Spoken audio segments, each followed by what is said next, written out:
पहाड़ों के बीच बसा गांव गंगापुर, जहां न बिजली थी न मोबाइल, सिर्फ प्रकृति, संघर्ष और उम्मीद। नीलकंठ एक अनाथ मगर मेहनती और समझदार युवक अपनी बूढ़ी दादी के साथ रहता था। उसके पास बस एक टूटी झोपड़ी और एक छोटा खेत था, लेकिन उसका मन विशाल था। दादी अक्सर कहती थीं, बेटा, इंसान के पास पैसा नहीं हो तो चलेगा, पर अगर इंसानियत न हो तो वो इंसान नहीं। नीलकंठ खेत में दिन भर काम करता और रात को दादी के पैरों में तेल लगाकर कहानियां सुनता। दिन जंगल में लकड़ियां काटते वक्त नीलकंठ को किसी की सिसकियों की आवाज सुनाई दी। झाड़ियों के पीछे एक घायल सफेद कुत्ता पड़ा था। उसके शरीर पर पंजों के निशान थे, जैसे किसी तेंदुए ने हमला किया हो। नीलकंठ उसे घर ले आया। कई दिन दवा पानी की मेहनत के बाद वो कुत्ता ठीक हो गया। नीलकंठ ने उसका नाम रखा मोती। मोती बहुत समझदार था। वो इशारों से बात करता, भावनाओं को समझता और कभी कभी रात को चांद की ओर देखकर रोता। एक रात जब बिजली कड़क रही थी, मोती अचानक बोला, नीलकंठ, मैं कोई आम कुत्ता नहीं। मैं एक श्रापित रक्षक हूं जिसे इंसान की सेवा के लिए भेजा गया है। तुमने मुझे बचाया है, अब मेरी बारी है। नीलकंठ चौंका, पर डर नहीं लगा। तो अब तू मेरा दोस्त नहीं, मेरा भाग्य बन गया है। मोती की उपस्थिति से खेत में जैसे जादू हो गया।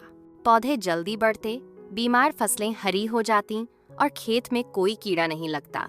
गांव वाले हैरान थे, ये तो कोई चमत्कार है। नीलकंठ का खेत तो जैसे देवताओं ने छू लिया हो। गांव का जमींदार ठाकुर उदयवीर लालची, निर्दयी और गांव वालों का दुश्मन था। उसकी नजर नीलकंठ की जमीन पर थी। गरीब का भाग्य पलट जाए, ये मैं कैसे सहूं। उसने गांव में अफवाह फैलाई, नीलकंठ काला जादू करता है, वो कुत्ता कोई राक्षस है। ठाकुर ने दबाव बनाकर नीलकंठ की सारी उपज जब्त करवा ली। ऊपर से दादी की तबीयत भी बिगड़ने लगी। मोती ने कहा, मुझे एक पहाड़ी साधु का आशीर्वाद मिला है। मैं जड़ी बूटी लाऊंगा, तुम घबराना मत। वो गया और 2 दिन तक नहीं लौटा। तीसरे दिन वो लौटा, लहूलुहान, लेकिन हाथ में चमकती जड़ी बूटी थी। दादी ठीक हो गईं, लेकिन मोती कमजोर होता गया। एक दिन ठाकुर ने हमला करवाया। वो मोती को मारना चाहता था, क्योंकि मोती ही नीलकंठ की शक्ति था। ठाकुर का आदमी जब भाला लेकर नीलकंठ पर दौड़ा, मोती ने छलांग लगाकर वार अपने ऊपर ले लिया। मित्र, मैंने वादा किया था तुझे बचाने का, और एक रक्षक अपना वादा कभी नहीं तोड़ता। मोती ने मुस्कुराते हुए अपनी आखिरी सांस ली। तभी वहां पहाड़ी साधु प्रकट हुए। उन्होंने आकाश की ओर देखा और बोले, जिसने मित्रता का लहू बहाया, अब उसे अपने पापों की आग में जलना होगा। ठाकुर और उसके लोग कुछ ही पलों में भस्म हो गए। नीलकंठ ने मोती की याद में उस खेत में मित्र वटवृक्ष लगाया।